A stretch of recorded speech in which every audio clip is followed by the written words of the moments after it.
नमस्ते बच्चों, my self Jaiswal sir. हम पढ़ रहे हैं class 12 physics, electric charges and fields.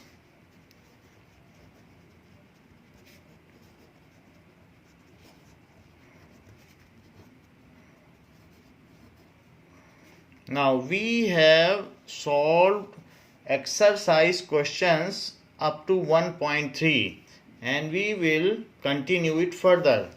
Now we will see question number 1.4. It says explain the meaning of the charge of a body is quantized.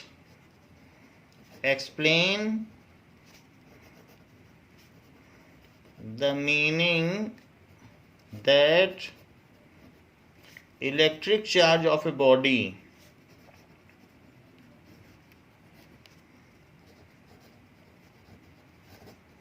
is quantized. एक चीज तो ये कही गई है कि बॉडी पर चार्ज क्वांटाइज्ड है, इसको आप बताएं। And why can one ignore quantization of electric charge when dealing with macroscopic scale? So why can one ignore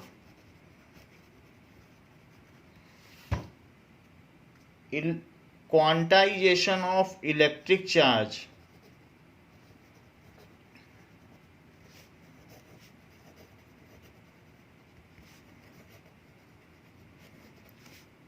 when dealing with macroscopic scale, at macroscopic scale?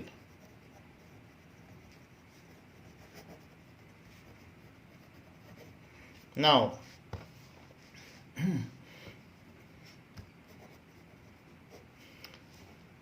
quantization, quanta means packet.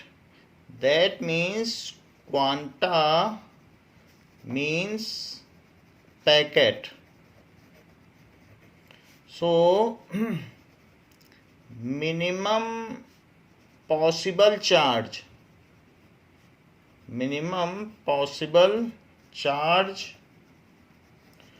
which can be possessed by a body is plus minus 1.6 into 10 to the power minus 19 coulomb, which can be beared by a electron or proton, which can be beared by single electron or proton. So the charge can be possessed by any body is integral multiple of this minimum amount of charge. As electron or proton cannot be teared apart, उसको तोड़ा नहीं जा सकता है, teared apart. So charge can be possessed by any body is integral multiple of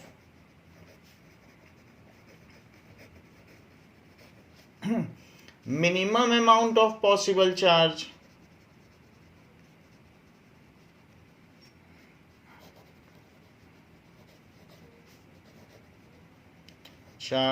This is quantization of charge. That is Q is equals to NE. Q is equals to NE. This is quantization of charge.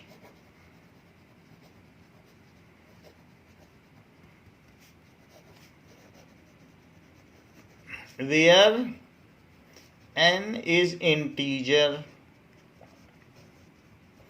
and E is plus minus 1.6 into 10 to the power minus 19 coulomb, ये चीज़ है। Now ये तो बात हो गई कि quantization of charge क्या है। ओके कई बार इसको इस तरीके से भी दिखाया जा सकता है कि कहीं कहीं बुक में लिखा है कि Q is equals to plus minus Ne. So in case of electron we will use negative sign and in case of proton we will use positive sign। ऐसे भी कहीं कहीं किया जा सकता है। मान लीजिए कि अगर आप एक बर्तन से कहीं पर जैसे H2O मॉलिक्यूलर है और एक ग्लास से पानी दूसरे में डाल रहे हो तो उसमें से H2O के मॉलिक्यूल गिरते जा रहे हैं, लेकिन जैसे जैसे हम लार्जर स्केल पर पहुंचते हैं तो हमें दिखता है H2O जो पानी गिर रहा है वो कंटिन्यूअस है। वी आर नॉट सीइंग और we are ignoring that H2O is a molecule. या आप ऐसे समझ लें कि जैसे अगर हम एक बर्तन से दूसरे बर्तन में आटा गिराते हैं तो एट माइक्रोस्कोपिक लेवल दो it is discrete but at macroscopic level it seems continuous and this very small quantity can be ignored। जो इसका डिस्क्रीट नेचर है वो हम इग्नोर कर सकते हैं। तो वही बात कही गई है कि वहाँ हम ये नहीं देखते कि एक आटे का पार्टिकल गिर रहा है, हम यही कहते हैं कि वो एक साथ गिर रहा है, या पानी गिरता है तो कहते हैं धार गिर रही है। It is not that single and many H2O are poured from one vessel to other vessel। तो वही बात है that is now the charge of a body at macroscopic level, the charge of a body at macroscopic level is very large in comparison to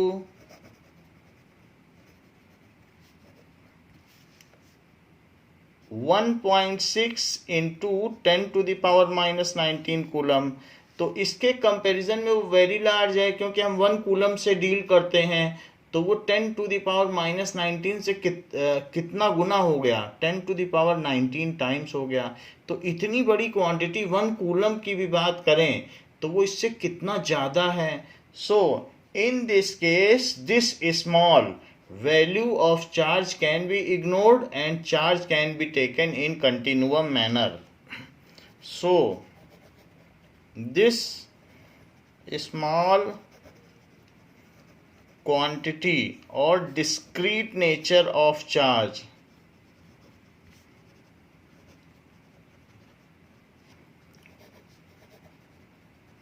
can be ignored and charge is taken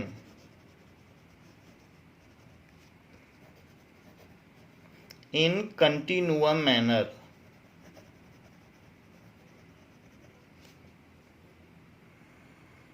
कंटिन्यूअम manner ये बात है। सो हम charge को वहां पर कंटिन्यूअम ले लेते हैं। When a glass rod is rubbed with a silk cloth, charges appear on both। So when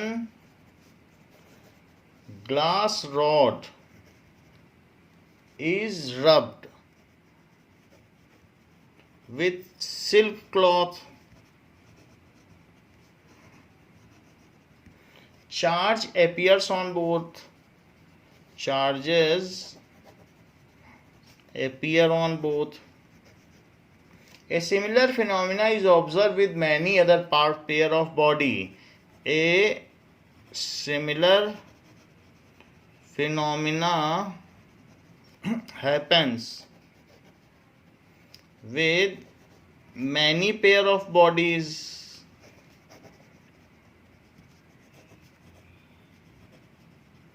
Explain how this observation is consistent with the law of conservation of charge। Explain how this phenomena is consistent, how this phenomena is consistent with law of conservation of charge. Law of conservation of charge states that, वो कह रहा है कि जब to dissimilar body को रब किया जाता है तो दोनों में चार्ज आ जाता है.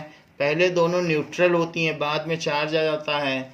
और ग्लास पर पॉजिटिव चार्ज आता है, सिल्क पर निगेटिव, क्योंकि ग्लास जो होता है वो सोडियम एल्यूमिनो सिलिकेट्स होते हैं, उसमें मेटल की डोमिनेंसी होती है.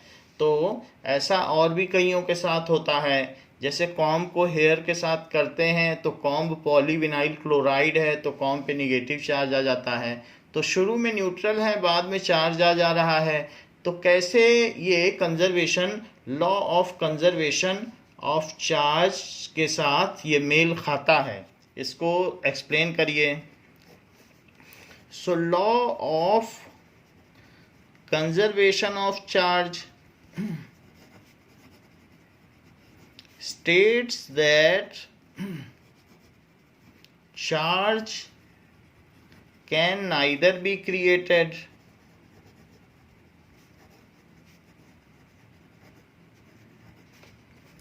nor be destroyed. ये चीज कही गई है. या ये भी कहा जा सकता है कि the total charge of universe is conserved और charge of an isolated system is conserved. तीन तरीके से इसको कहा जा सकता है कि total charge of an isolated system, जिसका बाहर से कोई वास्ता ना हो, system is conserved as universe is isolated system, क्योंकि वो बाहर से कनेक्टेड नहीं है. So total charge of universe is conserved. तो इस तरीके से ये तीन तरीके से बोला जा सकता है. Now when we rub two dissimilar body,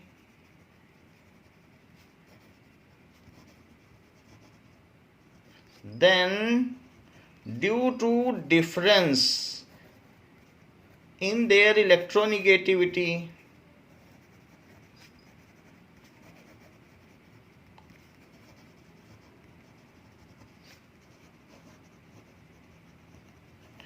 charge get transferred.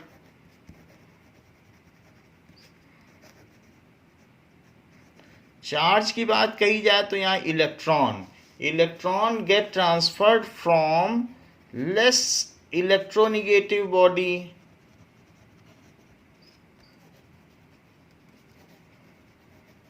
To more electronegative body.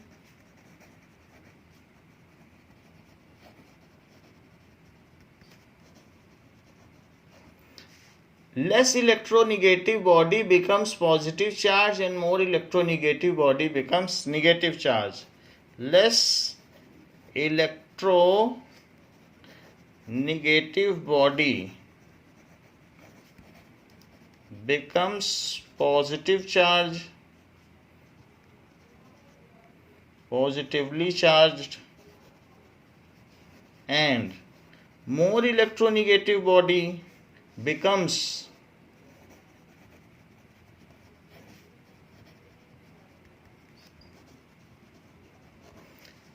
negatively charged.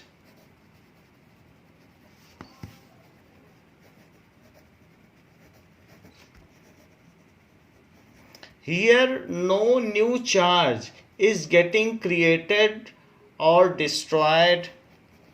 Here no new charge is getting created or destroyed, but it is merely ये सिर्फ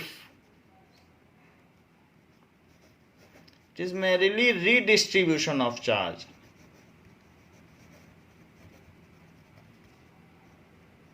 Redistribution of charge between two bodies.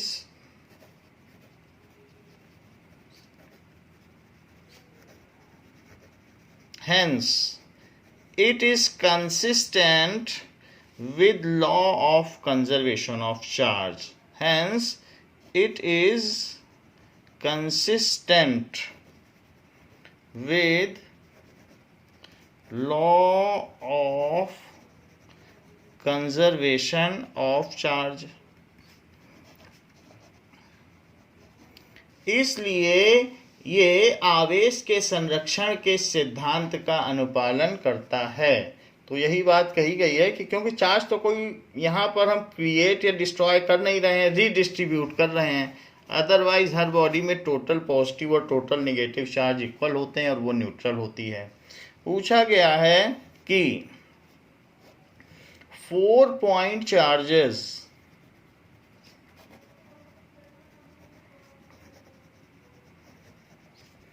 QA is equals to 2 microcoulomb, QB is equals to -5 microcoulomb, QC is equals to 2 microcoulomb and QD is equals to -5 microcoulomb are located at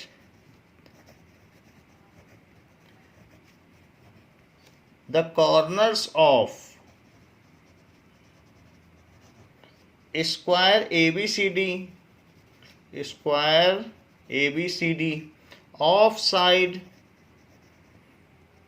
10 centimetre के side पे located है। What is the force on a charge of 1 microcoulomb?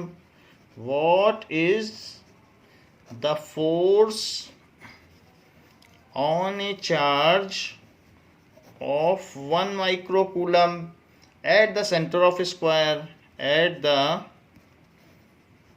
center of square. तो उसके ऊपर बताना है कि कितना चार्ज हुआ। Now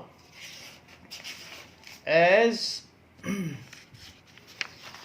whatever is stated here we should draw and all the charges on the corners of square।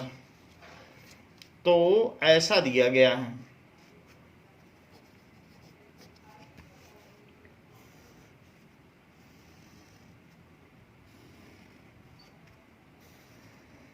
There are 4 charges.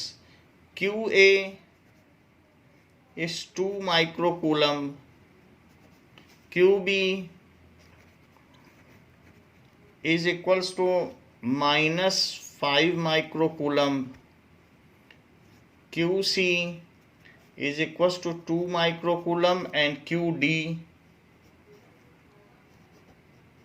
is equals to -5 microcoulomb. There are the 4 charges given and 1 coulomb charge is at their center। तो centre कहाँ होगा? जहाँ diagonal intersect करते हैं वहीं centre होगा। सो यहाँ पर O पॉइंट है जहाँ पर एक Q चार्ज है जो कि 1 माइक्रोकूलम का है। आप उसे QO कह सकते हैं। अच्छा, इस 2 माइक्रोकूलम की वजह से इस पर कितना फोर्स लगेगा? ये भी पॉजिटिव 1 माइक्रोकूलम है ना। सो दिस इज 1 माइक्रोकूलम और ये 2 माइक्रोकूलम। तो पॉजिटिव की वजह से रिपल्शन होगा और ये रिपल्शन इधर होगा।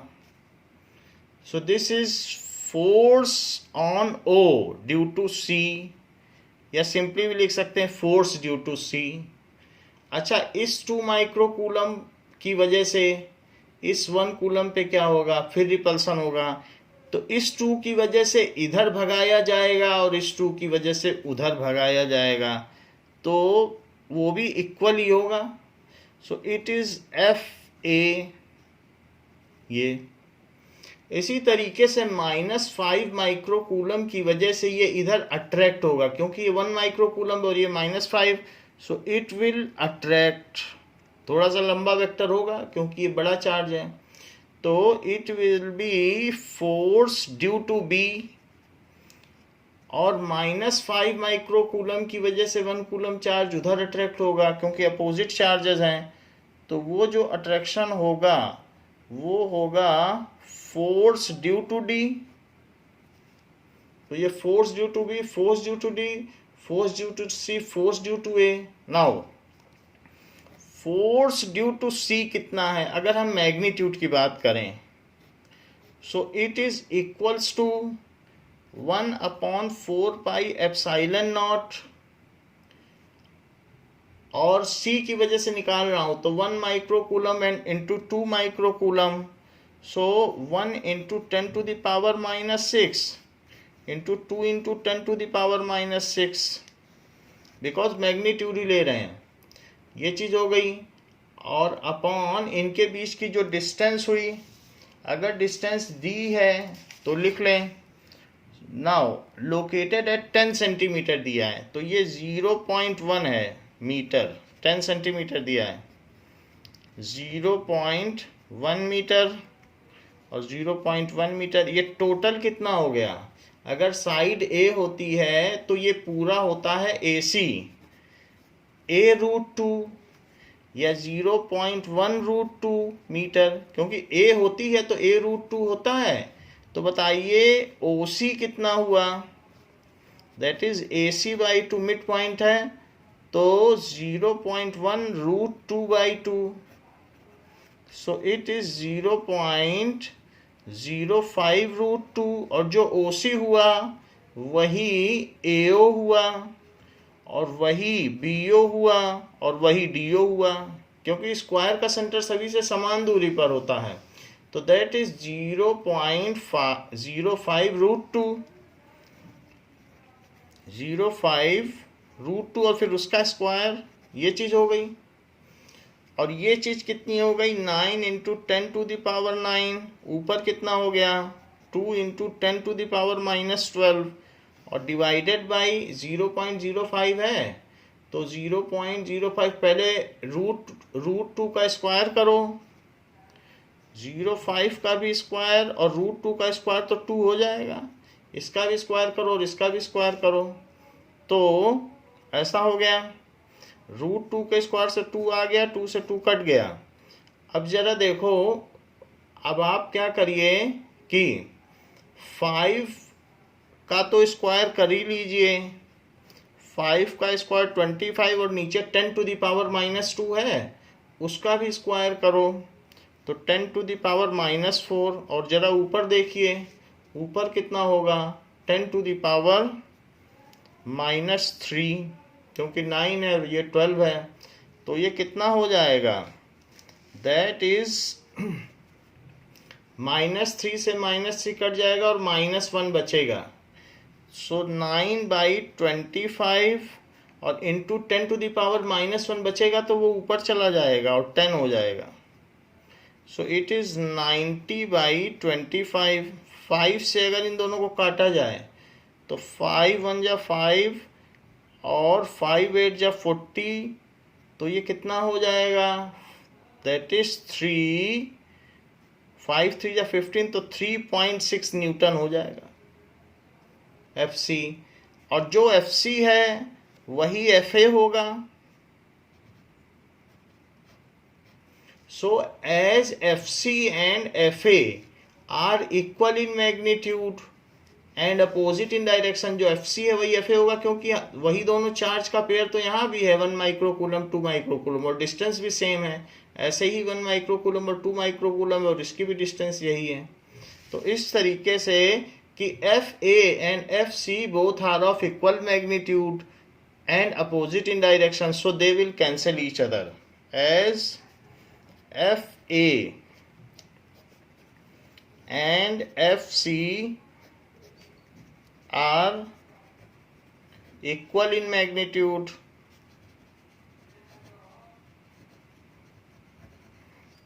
but opposite in direction.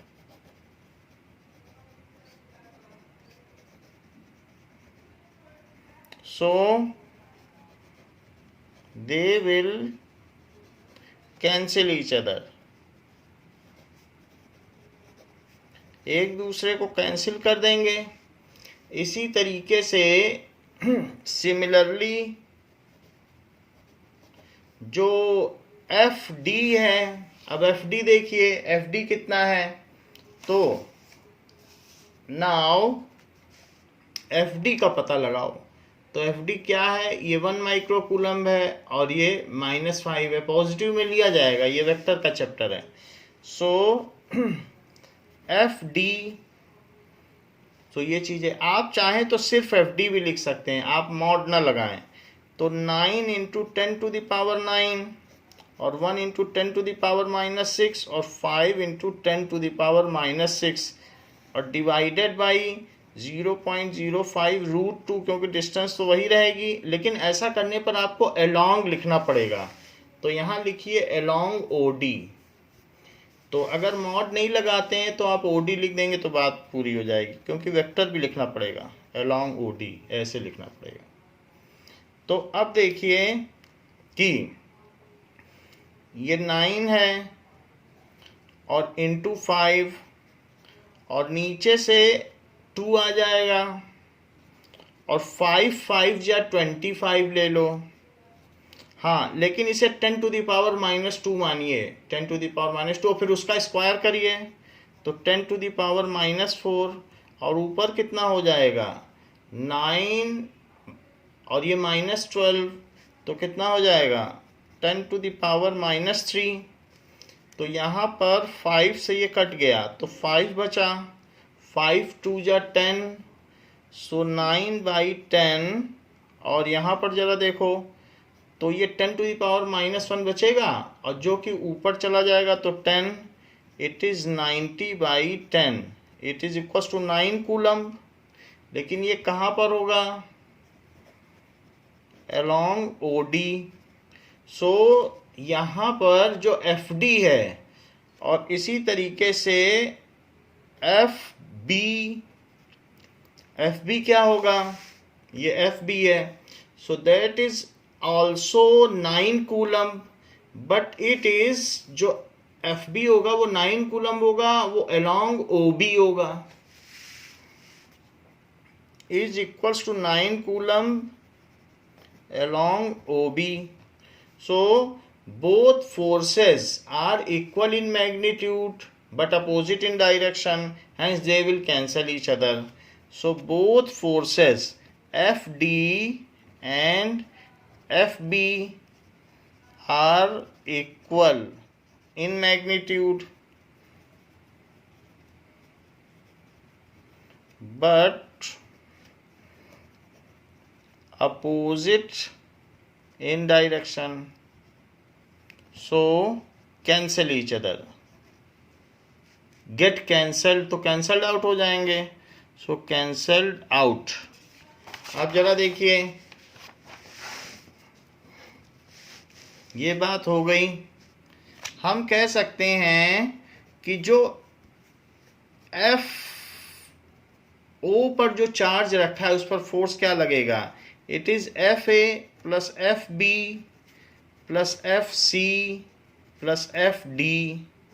लेकिन जो एफ ए है उसे तो एफ ए लिखिए, एफ बी को एफ बी लिखिए, एफ सी को माइनस एफ ए लिखिए, क्योंकि both are equal in magnitude and opposite in direction, and F D को माइनस एफ बी लिखिए। तो इस तरीके से ये 0 हो जाएगा। सो नेट फोर्स ये हमने कैसे किया, बाय लॉ ऑफ सुपरपोजिशन या principle of superposition.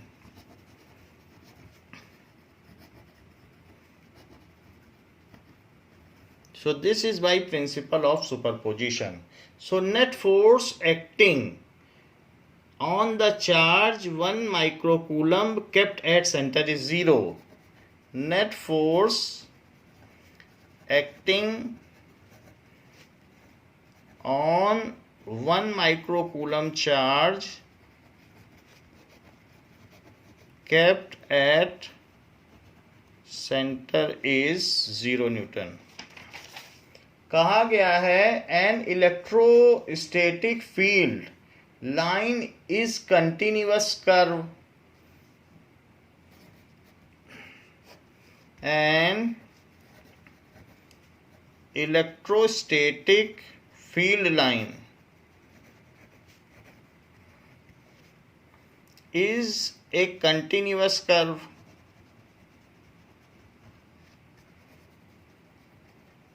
That is, a field line cannot have sudden break. That is, field line does not have sudden break. Why not? पूछा गया है ऐसा क्यों, कहीं जाके वो रुक क्यों नहीं जाती, अचानक गायब हो जाए. सो दूसरी चीज भी पूछी गई है कि explain why two field lines never intersect each other at a point. So why two field lines never intersect at a point. दो चीजें आपसे पूछी गई हैं. सो देखिए, the tangent on electric field line, the tangent on electric field line at any point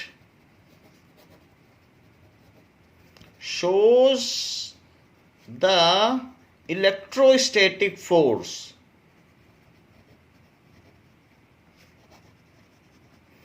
exerted on any positive test charge kept at that point, on any positive test charge. Test charge बहुत छोटा होता है. kept at that point. तो ये चीज होती है. So in case of sudden brake, मान लीजिए जैसे प्लस है और ये माइनस है, तो प्लस से लाइन गई इलेक्ट्रिक फील्ड लाइन और निगेटिव पे चली गई इस तरीके से. तो अगर यहाँ पर हम देखें तो पॉजिटिव चार्ज अगर रख दें क्यू नॉट पॉजिटिव चार्ज, तो उस पर इस समय ये इस तरीके का फोर्स लगेगा. और अगर हम ये सोचें कि नहीं ये यहाँ जाके रुक जाए, तो ऐसे केस में किसी सिंगल पॉइंट पर, जैसे ये सिंगल पॉइंट है तो यहाँ पे टेंजेंट खींच ही नहीं सकते, कहाँ टेंजेंट जाएगा. तो कोई कर्व होता है जब दो पॉइंट होते हैं तो उनको मिला के टेंजेंट खींचा जाता है. अब सिंगल पॉइंट अगर रख दोगे, कहोगे कि इस पॉइंट पे टेंजेंट खींचो, जैसे किसी माउंटेन की नोक पे टेंजेंट खींचो तो कोई ऐसे खींचेगा, कोई ऐसे खींचेगा, कोई ऐसे खींचेगा, कोई टेंजेंट ही नहीं है. तो शार्प एंड्स पे टेंजेंट नहीं हो सकता है. So in this case if the line is discrete then the tangent at end point will not be defined. वहां पर तो आप कोई भी चीज रख भी दोगे, स्टिक तो घूमती रहेगी चारों तरफ. तो दो पॉइंट होगा तब तो टेंजेंट खींचोगे. सिंगल पॉइंट पे कैसे कोई खींच सकता है, क्योंकि उसके आगे पॉइंट नहीं है. So if the line would have been discrete, if the line would have been discrete, then the tangent at endpoints can never be drawn. Then the tangent at endpoint cannot be drawn.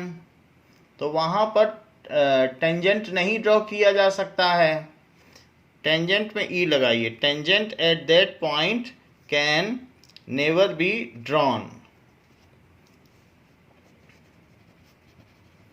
never be drawn.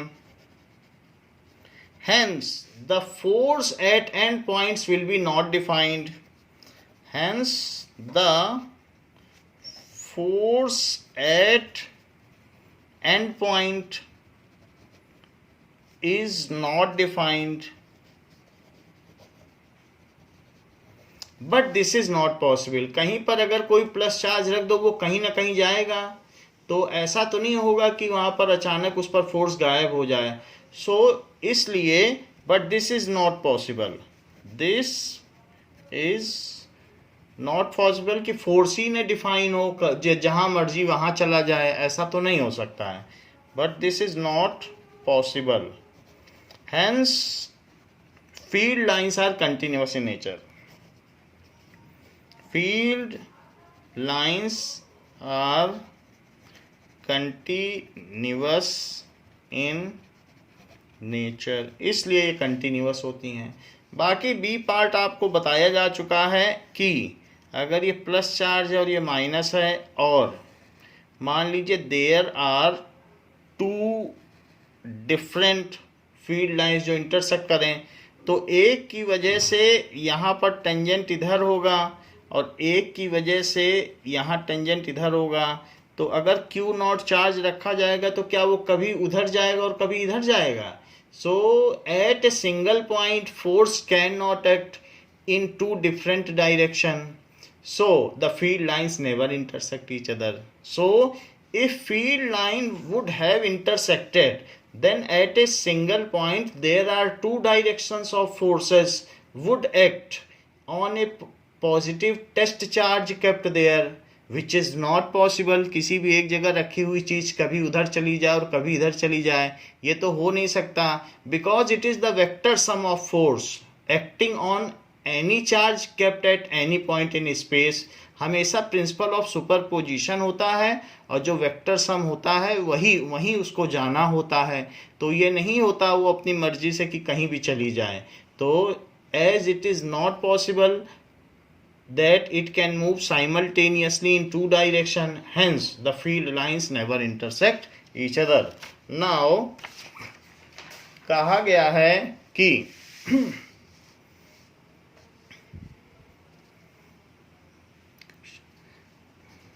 1.8 2-point charges QA and QB are located 20 centimeter apart in vacuum. 2-point charges QA and QB are located 20 centimeter apart in vacuum. What is the electric field? What is the electric field at the midpoint O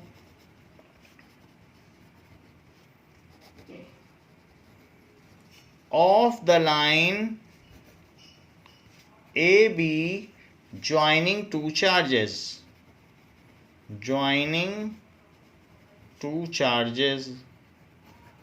तो उसके centre पे electric field क्या होगी? If a negative test charge of magnitude, देखो कितना छोटा magnitude लिया गया है, ऑफ मैग्नीट्यूड 1.5 इंटू 10⁻⁻29 कूलम. इनके कंपेरिजन में कितना छोटा, ये -6 है, -29. So is placed at this point, is placed at this point so that the field is not distorted. Test charge हमेशा छोटा लिया जाता है. What is the force experienced by this charge? What is the force experienced by this charge? तो पहली बात पूछी गई है कि 2 चार्जेस रखे गए हैं जो कि एक दूसरे से 20 सेंटीमीटर अपार्ट हैं. सो एक चार्ज A पर है और एक चार्ज B पर है. It is QA is equals to 3 microcoulomb and QB is equals to -3 microcoulomb and its center. Centre पर फील्ड क्या होगी? तो सेंटर पर अपने मन से एक पॉजिटिव चार्ज सोच लो. फील्ड निकालने का मतलब है प्रोटॉन रख के देख लो वो कहाँ जा रहा है, या +1 कूलम पर जितना फोर्स लगता है वही फील्ड होती, सीधी बात। तो आप फिर भी प्लस चार्ज एक रख के देख लो और फील्ड देखिए कहाँ होती है। तो अगर हम पॉजिटिव चार्ज यहाँ रखते हैं तो सोचिए 3 माइक्रो कूलम की वजह से वो किधर भागेगा, प्लस चार्ज। जिधर प्लस चार्ज भागे उधर फील्ड है। So electric field due to A, ये भी वेक्टर क्वांटिटी है। और प्लस चार्ज निगेटिव की वजह से किधर भागेगा, वो भी इधर ही भागेगा क्योंकि उनमें अट्रैक्शन होगा। तो इसलिए ईबी भी इधर ही होगी, तो दोनों एक ही तरफ होंगे और दोनों का मैग्नीट्यूड भी सेम होगा। सो ये चीज़ इलेक्ट्रिक फील्ड होती है। जबकि यहाँ से यहाँ तक की डिस्टेंस 20 सेंटीमीटर है तो इसे 0.2 मीटर लिखा जा सकता है। And half of the distance is 0.1 metre, और ये भी हाफ ऑफ द डिस्टेंस कितनी है, 0.1 metre. So what is E A कितना है। सो ई ए निकाला जाए तो it is 1/4 pi epsilon naught और Q A by R square. तो वो जो डिस्टेंस है वो रख दीजिए, आर इतनी डिस्टेंस है, या आप इस सेंटर को ए ओ मान लें तो आर ए ओ हो जाएगा, आर ए ओ स्क्वायर। अब जरा देखिए, it is 9 into 10 to the power 9 और क्यू ए कितना है 3 माइक्रो कूलम। तो साइन नहीं रखा जाता, ये वेक्टर का चैप्टर है। और डिस्टेंस कितनी है 0.1 का स्क्वायर कर दीजिए। So it is 9 into 10 to the power 3 और अपॉन 0.1 का स्क्वायर करो तो 0.01, ये चीज़ हो गई। So it is 9 into 10 to the power 5, क्योंकि 10 टू द पावर -2 आएगा तो ये न्यूटन पर कूलम्ब हुई। लेकिन चूंकि यहाँ हमने वेक्टर लगा रखा है तो इसकी क्या डायरेक्शन है, अलोंग ओ बी, और नहीं तो आई कैप भी लिख सकते हो, आई कैप, क्योंकि पॉजिटिव डायरेक्शन में तो क्या लिख सकते हो, आई कैप। देखो हमने लिखा है आई कैप, तो ये आई कैप हो गई। तो similar is the field with E B, क्योंकि उस केस में भी सब कुछ वैसा ही रहेगा। तो जो ई ए है वही ई बी है। अच्छा, ई क्या होता है ओ पर, तो दैट इज ई ए और प्लस ई बी। ये law, that is principle of superposition. Principle of superposition कहता है कि किसी पॉइंट पर जो भी फील्ड होगी वो वेक्टर सम ऑफ फील्ड्स होगी due to individual charges. So this is 9 into 10 to the power 9 I cap और plus 9 into 10 to the power 9 I cap newton पर coulomb. This is 18 into 10 to the power, sorry ये 5 लिखा था मैंने, 9 लिख दिया है, इसको मैं अमेंड कर देता हूँ। सो इट इज 5, दिस इज 5, तो ये 5 हो गया, तो 10 टू द पावर 5 और आई कैप न्यूटन पर कूलम, इसे 1.8 कर दें साइंटिफिक नोटेशन में, into 10 to the power 6 I cap newton पर कूलम। सो ये ई ओ हो गया कि ये, so field is acting of magnitude this along AB direction, ऐसा लिख देना, along AB direction. So field X at centre, क्या लिखोगे, field X at centre of magnitude, कितना magnitude 1.8 into 10 to the power 6, इतने मैग्नीट्यूड का न्यूटन पर coulomb along A B direction, along A B direction field act करेगी। अब बात कही गई है कि अगर ओ पॉइंट पर हमने एक चार्ज रख दिया, वो भी कितना चार्ज, टेस्ट चार्ज रख दिया, तो उस पर फोर्स क्या लगेगा। तो वी नो कि अगर फील्ड मालूम है, फील्ड क्या होती है, field is the force experienced by unit positive charge. तो इलेक्ट्रिक फील्ड का डेफिनेशन क्या है, electric field is electrostatic force, electrostatic force experienced by unit positive charge at a point। तो किसी पॉइंट पर अगर 1 कूलम चार्ज कितनी फील्ड एक्सपीरियंस कर रहा है, 1.8 इंटू 10⁶ न्यूटन।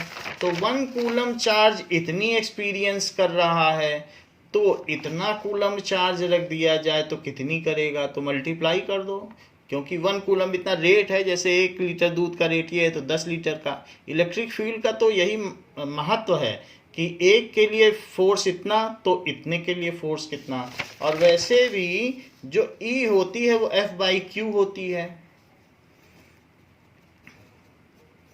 तो F क्या हो गया, तो O पॉइंट पर हमने फील्ड निकाली, सो यहाँ पर E ये हो गया। So what is force is equals to Q और इलेक्ट्रिक फील्ड। लेकिन यहाँ पर चार्ज अब हम निगेटिव रखेंगे तो उस पर उल्टा फोर्स लगेगा, क्योंकि इन्होंने कहा है कि निगेटिव चार्ज रखा जाए। सो निगेटिव चार्ज भी हमें रखना पड़ेगा क्योंकि EO है। तो इसलिए it is 1.5 into 10⁻⁻29, but it is negative, क्योंकि अब फोर्स उल्टा लगने लगेगा। पॉजिटिव के लिए उधर था तो निगेटिव के लिए किधर होगा, इधर हो जाएगा। और EO कितना है, दैट इज 1.8 इंटू 10⁻⁶। अगर निगेटिव न लगाना चाहें तो स्टेटमेंट पे लिख सकते हैं कि S charge is negative so force will act in opposite direction, ऐसा भी कर सकते हैं। तो अब इसको मल्टीप्लाई करो 1.5 इंटू 1.8 को, तो 5 से 90 आ जाएगा और 18 बन जाए 18, सो 0, ये 2, सो इट इज 2.7। सो 2.7 इंटू 10⁻⁻23, और ये माइनस और ये I कैप और ये न्यूटन। न्यूटन क्यों, क्योंकि ये चीज़ कूलम है और ये चीज़ है न्यूटन पर कूलम। तो कूलम से पर कूलम कट जाएगा और न्यूटन बचेगा। तो इस तरीके से जो वो चार्ज रखा गया है उसके ऊपर लगने वाला फोर्स कितना हो जाएगा, that is equal to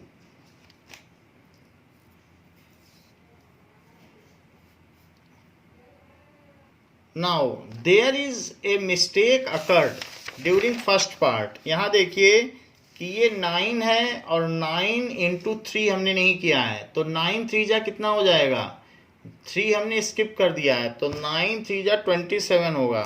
so this will B 27 और 27 यहाँ लिख दीजिए, सो दिस विल बी 27।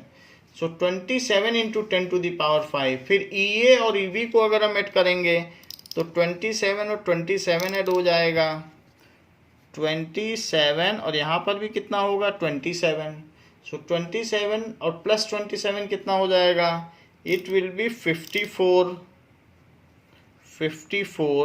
तो 54 है तो डेसिमल लगा देंगे तो कितना हो जाएगा, इट विल बी 5.4 इंटू 10⁻⁶। तो नेट फील्ड जो भी होगी वो 1.8 ना होके, क्योंकि मैंने 3 को छोड़ दिया था तो इसलिए ये 5.4 होगी, तो ये 5.4 होगी।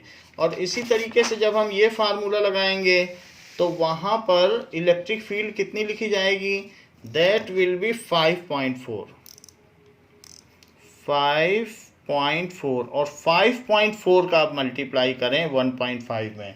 सो 5.4 into 1.5. So 5.4 into 1.5 is equals to, that is 8.1. So it is 5.4 into 1.5. That gives us 8.1. तो इसको लिख लीजिए यहाँ पर, इसको भी अमेंड कर लें. It will be 8.1. So इतना हो गया.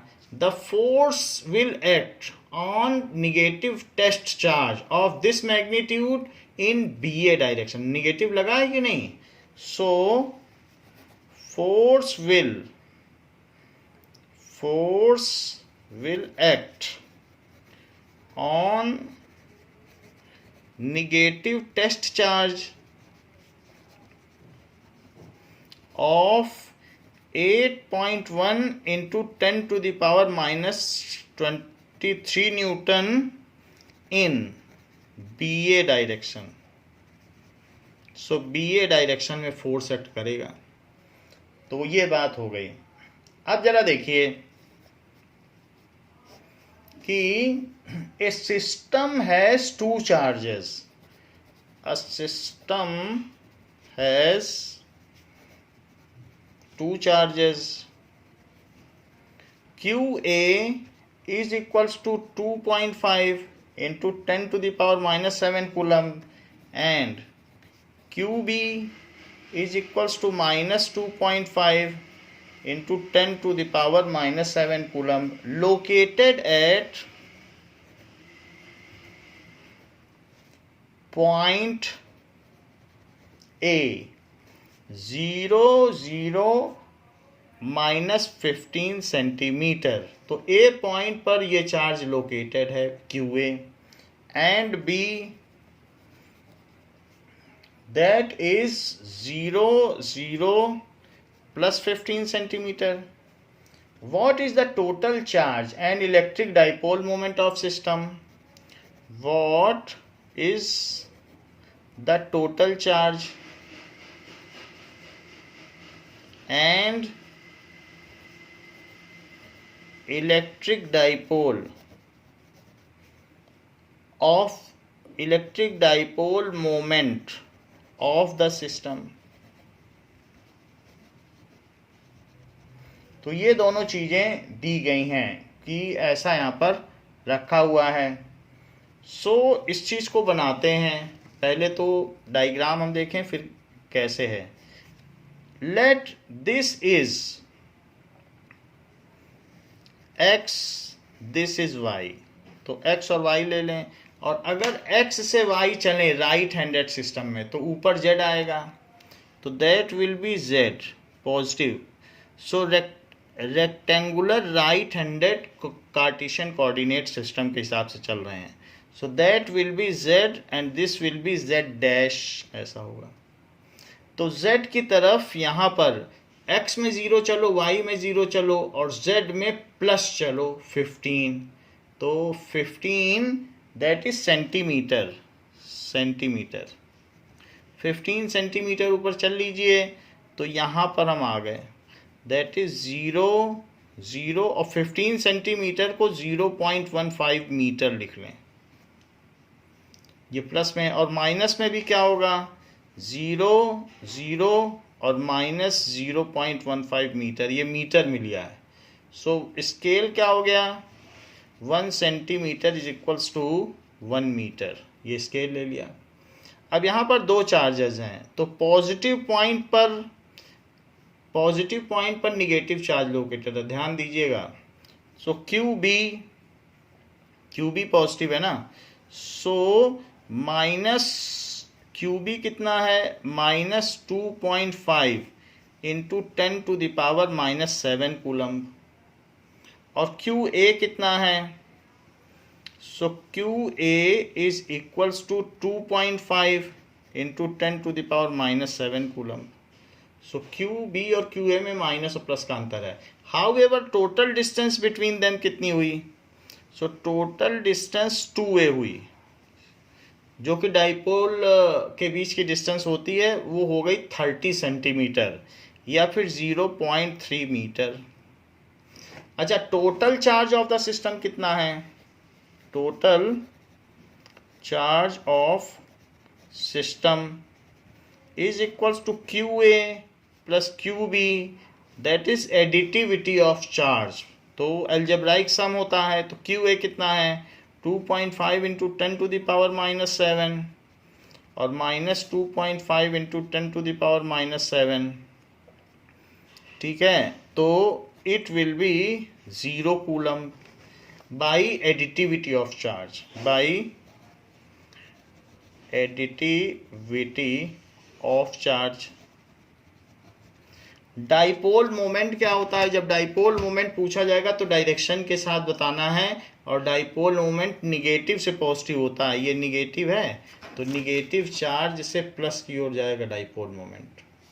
तो डाइपोल मोमेंट नीचे की ओर होगा, निगेटिव से प्लस की ओर, और इसी को P कहा जाएगा। सो डाइपोल मोमेंट P होगा जो नीचे होगा।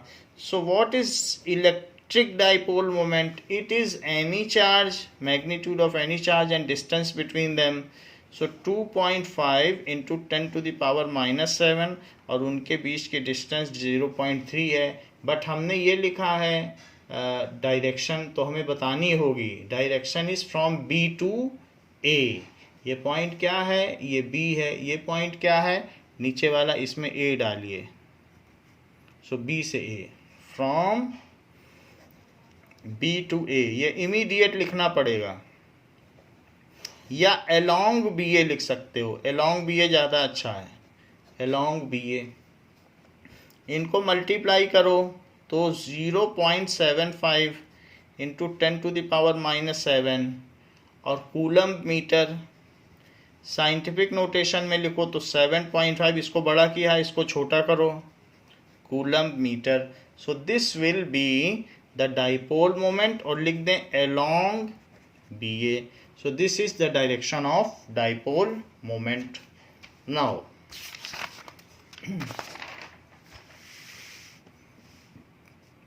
कहा गया है an electric dipole with dipole moment, an electric dipole with dipole moment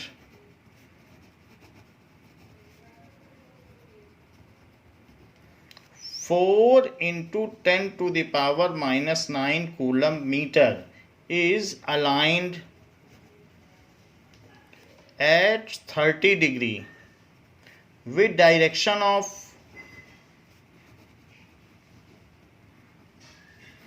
uniform electric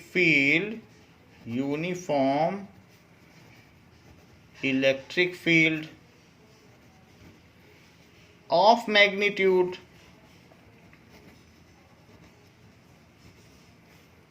5 into 10⁻⁴ Newton per coulomb. Calculate the magnitude of torque